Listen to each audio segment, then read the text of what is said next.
Tennessee Titans training camp is only 2 weeks away, and we should be getting more hype about Will Levis as each day passes. I'll explain why on today's edition of the Locked On Titans podcast.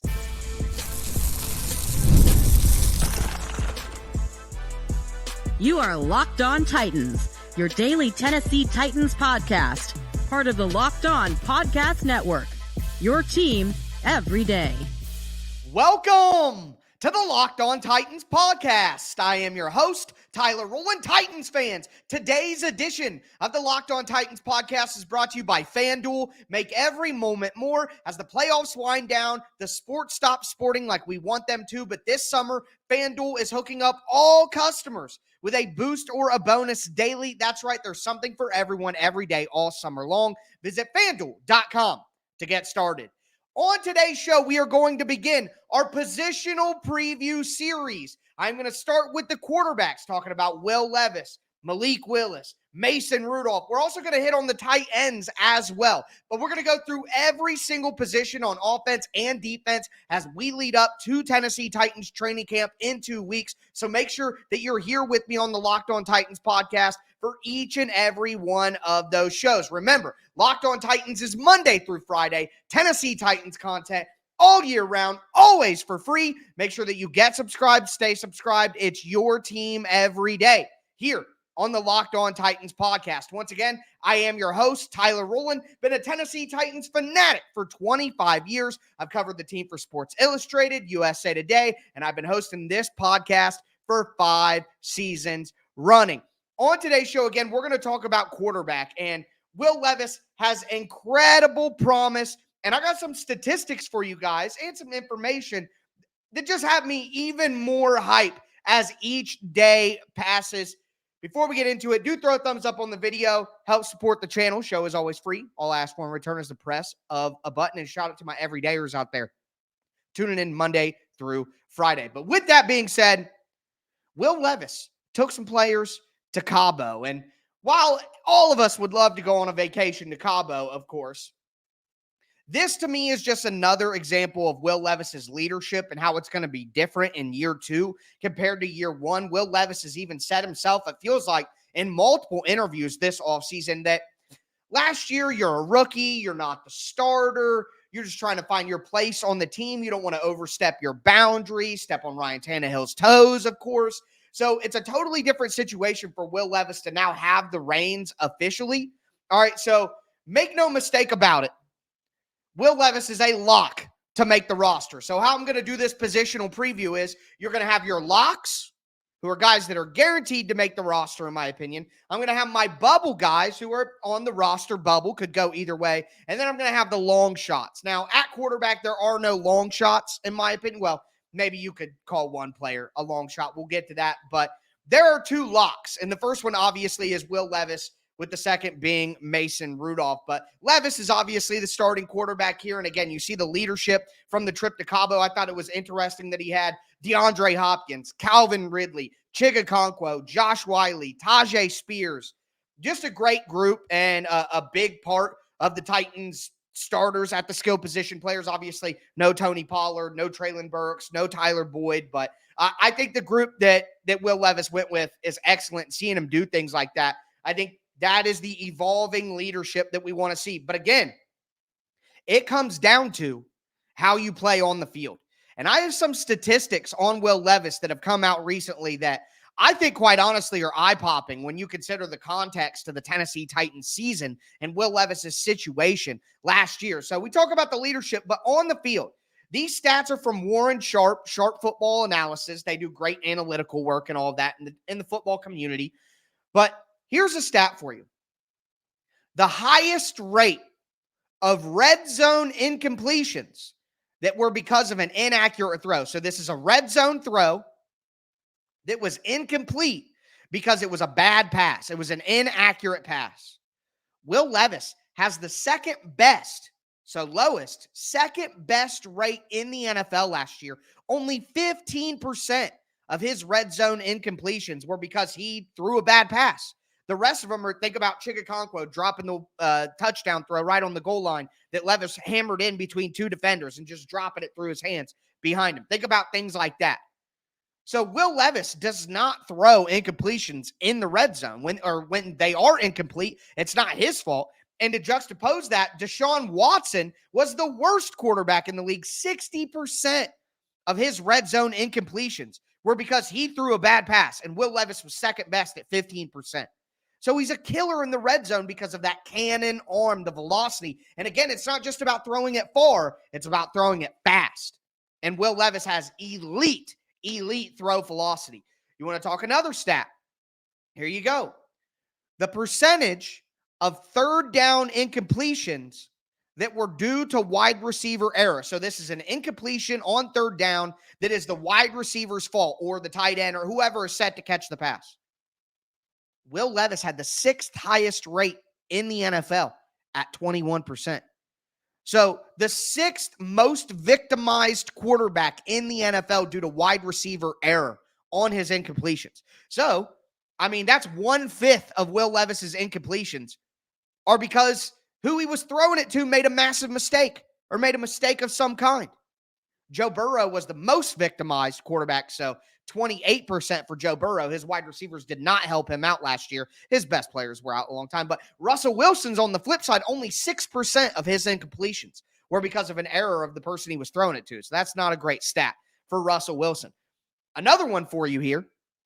Highest rate of incompletions because the throw was bad. So out of all of Will Levis's incompletions, this is the amount of throws that were bad throws by him.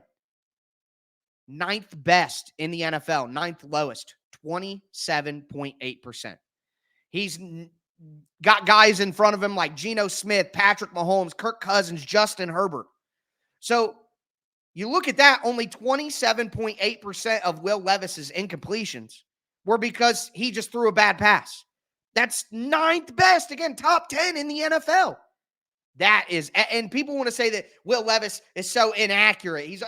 All of these stats prove that his inaccuracy was not the problem last year. It was the supporting cast around him. Like, these prove it. He's at the top of the league in some of these accuracy data points. And then finally, as a full team, this is a full team stat, highest rate of incompletions that are due to the wide receiver. The Titans had the second worst number at 21%. Pittsburgh was best in the NFL at 12%. So Pittsburgh's wide receivers messed up the least. So, I mean, look at all these. A high percentage of passes that were incomplete because the wide receiver messed up.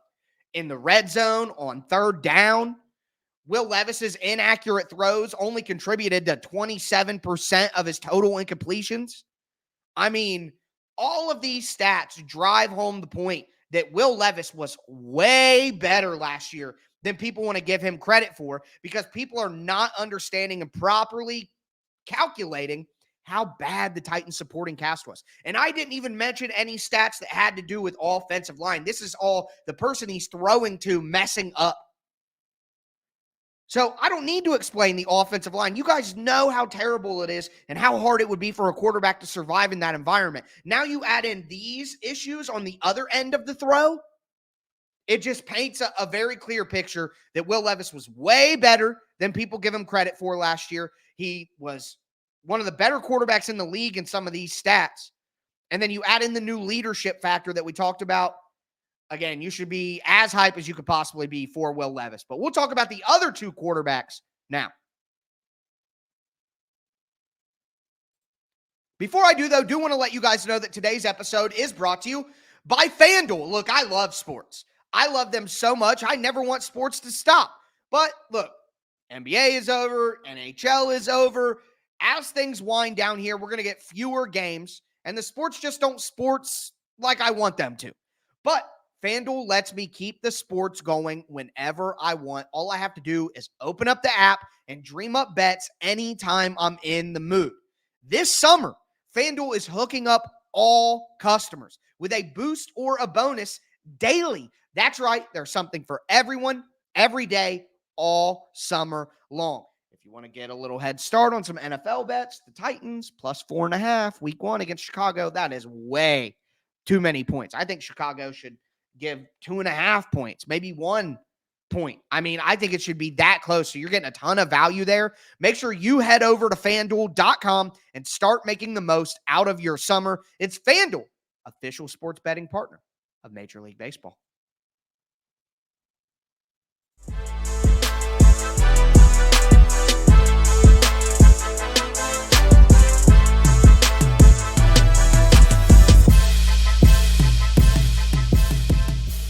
Titans fans, let's continue today's edition of the Locked On Titans podcast. It is episode 1 in our training camp positional preview. I talked about the locks that are the quarterbacks for the Titans, obviously Will Levis being the most of those. But I did mention that Mason Rudolph was a lock as well. We're going to have locks, bubble guys, and then long shots. So let's talk about the backup quarterback situation, because I'm going to be honest with you guys.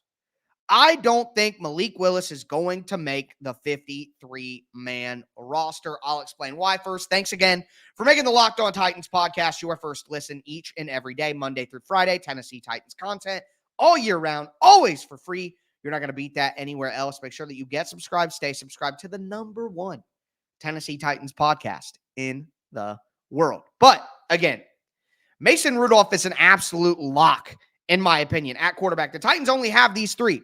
They have Will Levis, they have Mason Rudolph, they have Malik Willis. And I know a lot of people were wondering if they would bring in a 4th quarterback, another training camp arm. You don't want to wear your quarterbacks out, having them throw too much in training camp. So a lot of teams will have 4 quarterbacks to kind of split up those duties.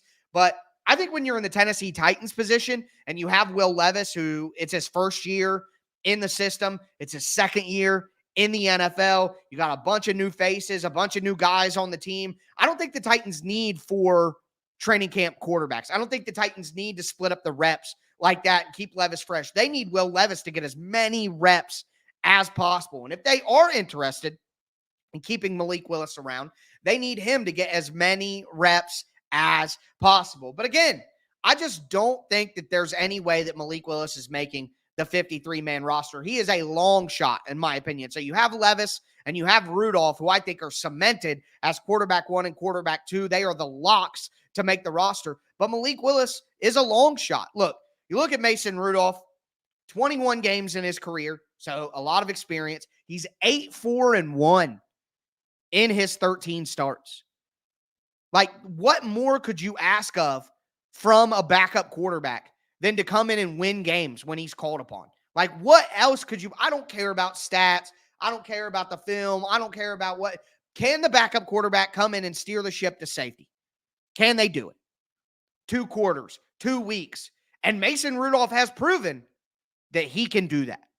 Okay? Again, 8-4-1 in his starts in his career, 63% completion percentage, 3,085 yards, 19 touchdowns, 11 interceptions. And then you look at his season in 2019, went 5-3 as a starter. And then you look at last year, just in 2023, he went 3-0, 74% completion percentage, 719 yards, 3 touchdowns, 0 interceptions. He played great last year for Pittsburgh. He was the best quarterback on the team. So I have said this in the past few weeks. I think Mason Rudolph is one of the better backup quarterbacks in the entire NFL. I think there are certain Titans fans out there who don't like the move or are trying to hate on Mason Rudolph, and I don't think they have a good reference point of the other backup quarterbacks in the NFL. Like, I don't know how you could forget Logan Woodside, even a guy like Blaine Gabbert, who I think Blaine Gabbert got a little bit too much hate, okay? But Mason Rudolph is a better backup quarterback right now than Blaine Gabbert was. So I think Mason Rudolph is an excellent backup quarterback. He's clearly a lock to make the team. And I think you look at the way that he's played when he's got the opportunity, that's all you can ask for. Now, on the flip side there, again, Malik Willis to me, I won't call him a long shot. That's not fair. We'll say that Malik Willis is a bubble guy, and there are no long shots. So 2 locks in Levis and Rudolph, and then Malik Willis is on the bubble. Because, look, I think if he shows enough, there are valid reasons, basically, for keeping Malik Willis in the organization. Now, I don't think that he's going to make the 53-man roster, but I think the Titans could look to get him back on the practice squad, and I think that would be fair. And why would you do that? Well, he has a different skill set than Mason Rudolph and Will Levis. Obviously, he's a much more mobile guy. He wants to get on the move. That's where he's going to be at his best. And that probably fits better with other teams. But from the Titans' perspective, you could say, all right, we don't have a quarterback in Levis or Rudolph that can simulate that sort of skill set against a defense. If we have to play a Lamar Jackson, if we have to play a Josh Allen, a Kyler Murray, guys like that who like to run, having a guy like Malik Willis who could play scout team quarterback, I think that could help. I could see that. But that isn't a good enough reason to keep Malik Willis on the 53-man roster. You can have him on the practice squad. But here's the problem. The emergency third quarterback rule, your emergency third quarterback needs to be on your 53-man roster. He doesn't have to be one of your active game day guys, 46 to 48 guys. He doesn't have to be one of your active game day players, and he could still be the emergency third quarterback, but he's got to be on the 53. Can the Titans afford to use a spot on the 53-man roster on Malik Willis just so he can be the emergency third quarterback when he's not a scheme fit for the quick time passing, offense that they're going for now that doesn't have all the bootlegs and getting out on the perimeter like the old offense had? And here's the reality. Malik Willis is just not a very good player. He's played in 11 games in his career. He's 1-2 in his 3 starts. 53% completion percentage, 350 yards passing. He's had 0 passing touchdowns, 3 interceptions. He's run the ball 32 times for only 144 yards and 1 rushing touchdown. He hasn't even been a fantastic runner when he's got the opportunity to do that. And last year, his stats were severely padded by a couple of quick screen passes that had huge yards after catch. Guys, look, I wanted Malik Willis to work. I thought it was a good low-risk draft pick for the Titans to take a chance on him in that draft class, especially with Ryan Tannehill's situation. But he's just not an NFL player. I'd like to see him get an opportunity at the UFL level. I think maybe arena football. I think he can continue to play football and maybe improve, but I just think he's not a good enough fit and not a good enough player for the Titans to have him on the 53-man roster. Now, if they want to bring him back on the practice squad, that's fine. But I think ultimately what the Titans will do is they'll go out and get a quarterback that's more of a fit for them after guys get cut during training camp or after training camp. I think that's ultimately what they do. So what they will do, I guess we will see. Training camp is about to tell us. But Will Levis and Mason Rudolph are locks. Malik Willis is on the bubble. I will go there. But that's my breakdown of the quarterback position heading into training camp. Now, we're going to talk tight ends. And I put tight end at the end of this episode because I just think it's kind of a simple conversation. So we'll have that conversation now. Before we do, though, do want to let you guys know that today's episode is brought to you by eBay Motors. Look, passion, drive, patience. The formula for winning championships is also what keeps your ride or die alive. eBay Motors has everything you need to maintain your vehicle and level it up to peak performance, whether it be superchargers, roof racks, exhaust kits, LED headlights, and more. Whether you're into speed, power, or style, eBay Motors has you covered. With over 122 million parts for your number one ride or die, you'll always find exactly what you're looking for, because with eBay Guaranteed Fit, your part is guaranteed to fit your ride every time or your money back. eBay Motors, you're burning rubber, not cash. With all the parts you need at the prices you want, it's easy to make your car the MVP and bring home huge wins. Keep your ride or die alive at ebaymotors.com. Eligible items only. Exclusions apply. eBay Guaranteed Fit only available to U.S. customers.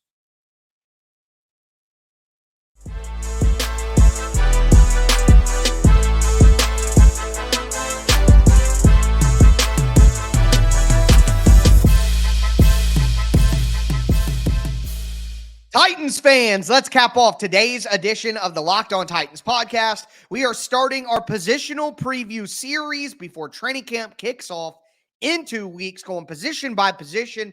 Just talked about quarterback. Now I want to transition to tight ends. And I'm putting tight end here at the back of the episode again because I think it's just a simple conversation to have in terms of locks, bubble, long shots. Before I get into it, I do want to thank you guys again for making Locked On Titans your first listen each and every day. Want to remind you that Locked On started the first ever 24/7 national sports streaming channel. It's here on YouTube. It's called Locked On Sports Today. It's also now available on the Amazon Fire TV channels app for free. Again, it's 24 hours a day, constantly running. It's going over the top sports stories of the day. You get local experts from Locked On. You get every league from our national shows. Find Locked On Sports Today, now available on YouTube and on the free Fire TV channels app.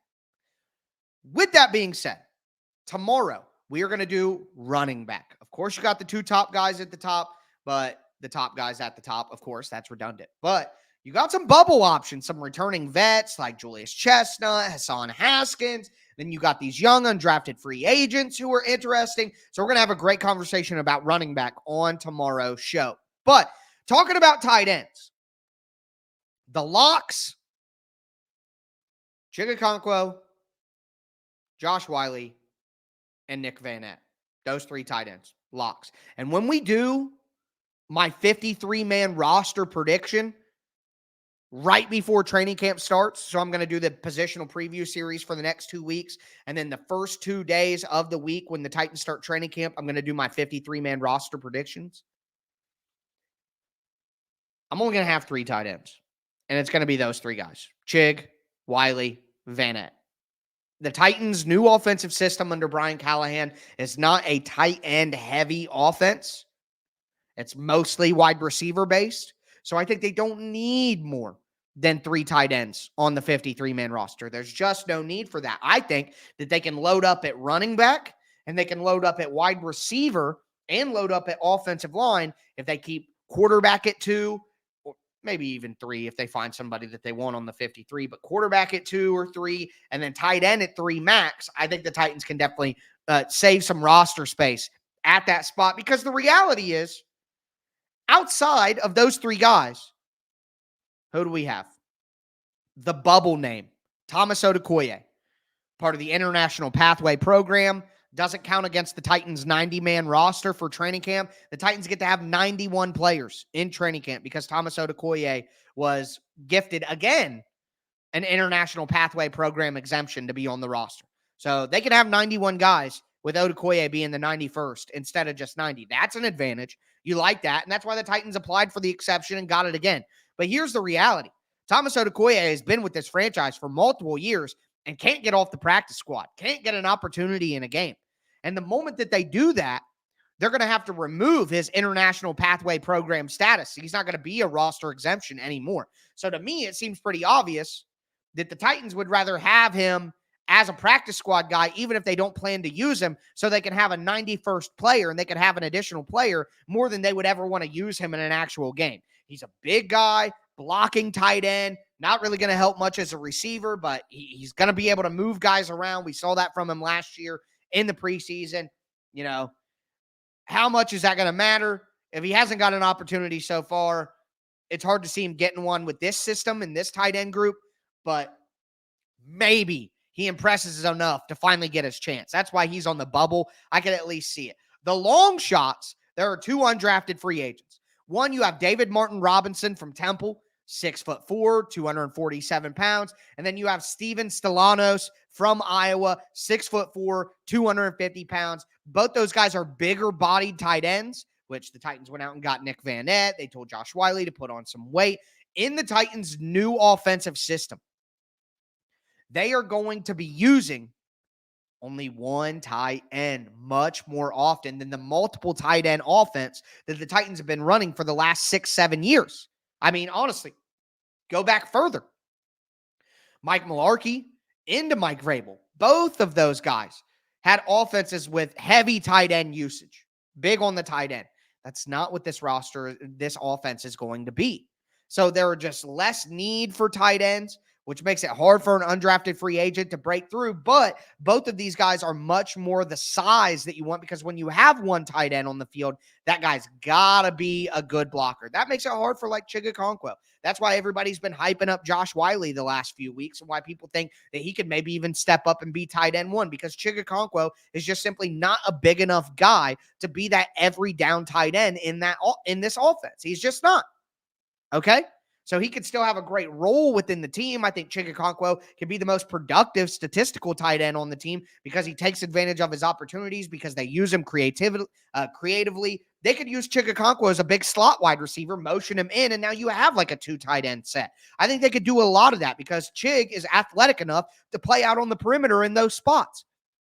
So I think it's a great group that the Titans have with their 3. Look, it's not one of the best groups in the NFL. It's probably one of the lesser groups in the NFL, but I think the skill sets that all 3 guys have within an offense that doesn't need an elite tight end, of course, I'd love to have them, but you don't need it. It's more of a wide receiver-based, quick passing, quick timing, rhythm passing offense is what the Titans are going to. And I just, you could see it from the players that they brought in at tight end with David Martin Robinson and Steven Stellanos, that they're both, again, 6'4", 6'5", 250-pound guys, okay? But, again, with everything that we talked about, I just don't see a high-level need for tight end. So I got Thomas Odukoye on the bubble, and I got the 2 undrafted guys as long shots. But let me say this.